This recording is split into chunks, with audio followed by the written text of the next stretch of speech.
Hey everyone, and welcome back to the channel. This is Nick, and I'll be going over the day's crypto news and analysis. Today, we'll be talking about Ripple and XRP, as we did with most of the crypto and finance news. With that said, let's get started with this post from Kevin Cage. Listen, I have a lot of respect for Kevin, and I really believe that many of you who are looking at this space and thinking to yourself should read this post over and over again. Am I still too early? Am I still early? As we look more closely at crypto right now, it's important to remember that many of the moves we're seeing are just the start of a trend. The space is still dead, and many people are still saying that crypto is going to pull back. We're not going to. 40,000, the market will still go down for the rest of you. We're not setting any new all-time highs. Even after a year, I can still tell that people don't feel any different. We also still don't have retail in the room. So I think that everyone who is still not sure about the space and who is still not sure if they are early as this should be read over and over again no matter what. We see Kevin, and he says, I know that with each passing day, we are getting closer to having a lot of activity and excitement in the market. Just like it has in every cycle over the past 10 years. Euphoria will come back.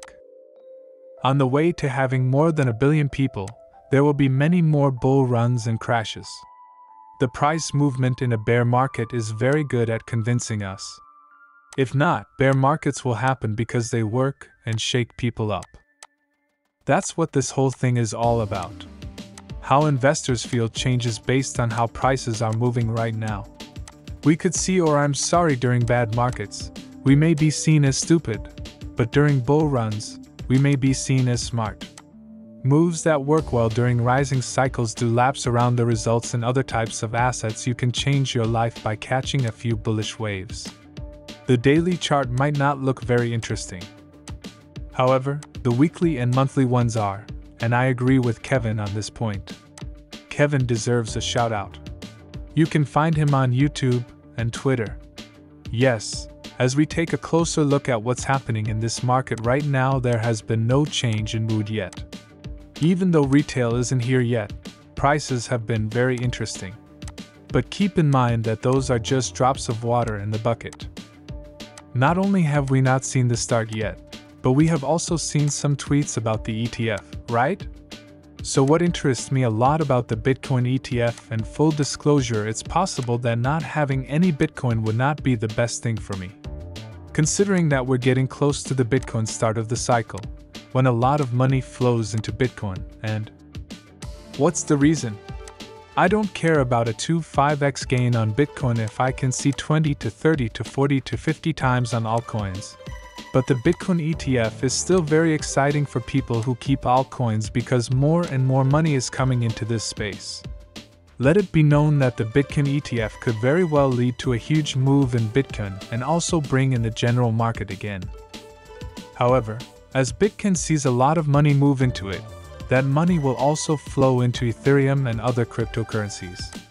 That's right, Flip the Chain put out this video, and that's what you see in the CFTC Commissioner, huge demand for Bitcoin ETF, and the market is ready for it. Things will soon be okay. Look at this.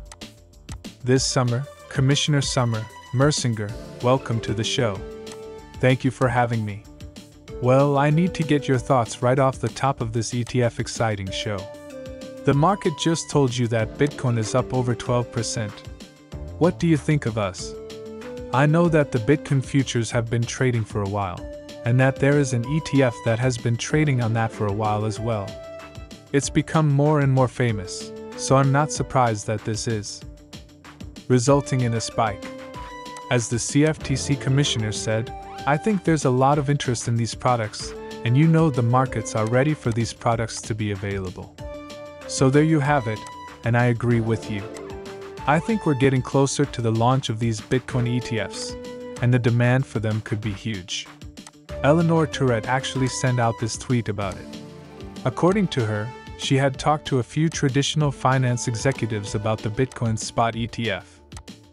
It's interesting to see how amazed most of them are by how much interest it's created in Bitcoin's big rally after the iShares Bitcoin Trust being listed on DCC's website. One manager told me, we're also excited for these goods to hit the market, but this much excitement is something we've never seen before, according to traditional finance. I can't believe how much demand there is for mainstream crypto asset investing. The good news is that these are standard financial players. And Kevin is right, a lot of the returns in crypto are does a lot of laps around the returns in standard financial markets. Because of this, big names in traditional finance don't really understand how big this could be. Also, keep in mind that demand for these goods is at an all-time high. For example, the spot ETF, I'm not so bullish on the ETF because, hey look, it's BlackRock. I don't care about BlackRock. Do you agree? I'm not interested in any of these big names. I care about how easy it is for people to use. The UI that BlackRock and these other big players can offer through an ETF is already known to the retail market. They don't need to get a different app. They don't need to use a different exchange. They can just put their money into a Bitcoin ETF. That's a technical way to get a lot of people to use it, and a huge amount of money is just waiting to be invested. With no idea how to get into crypto, or maybe they don't want to go through all the trouble to get into crypto. So when traditional giants like BlackRock use a Bitcoin ETF, it makes it easier for more people to get into crypto. He shared this Bitcoin chart about the Bitcoin chart overlapping. It shows the price of Bitcoin from the previous cycle in 2017 and 2018 all the way up to about 2020, 2021, and how everything really reacted during that time. He connects this breakout level to the 200-day range and talks about how this might continue, or makes you wonder if it will continue. If it does, we'll probably see around $46,000 here with a backtest of somewhere around the 32,000 zone before the next big move to the upside. But we're talking about $40,000 to $46,000 by the beginning, or maybe even the middle of November. If that happens, things could get very exciting very quickly in this market. And remember what I've always said about how prices move in this market. Almost overnight. And this has happened a lot of times before with XRP and Bitcoin and other tokens.